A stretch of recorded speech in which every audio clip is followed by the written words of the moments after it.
के कसैले आफ्नी श्रीमतीसँग डिभोर्स हुँदा आफूले दान गरेको मृगौला फिर्ता माग्न सक्छ?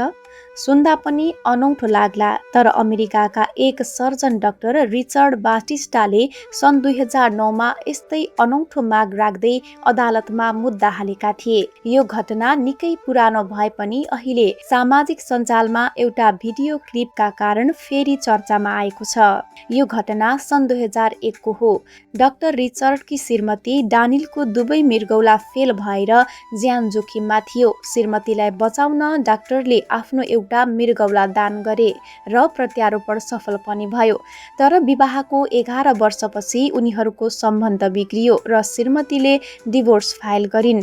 मृगौला पाएर निको भएपछि श्रीमतीले आफूलाई धोका दिएको भन्दै डाक्टर रिचर्ड निकै आक्रोशित भई पीडामा परे। त्यसैले उनले सम्बन्ध विच्छेदका क्रममा अदालत सामु कि त आफ्नो मृगौला फिर्ता पाउनुपर्ने कि त त्यसको मूल्य स्वरूप $15 लाख अर्थात् करिब 20 करोड नेपाली रुपियाँ क्षतिपूर्ति पाउनुपर्ने माग राखे।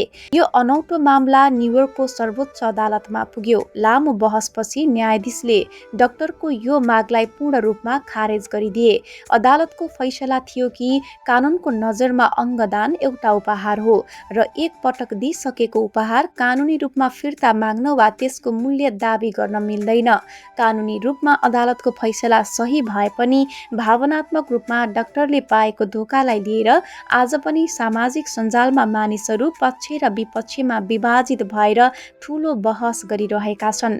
तपाईको विचारमा के डाक्टरले आफ्नो मृगौला वा पैसा फिर्ता मागेर सही गरेका थिए त?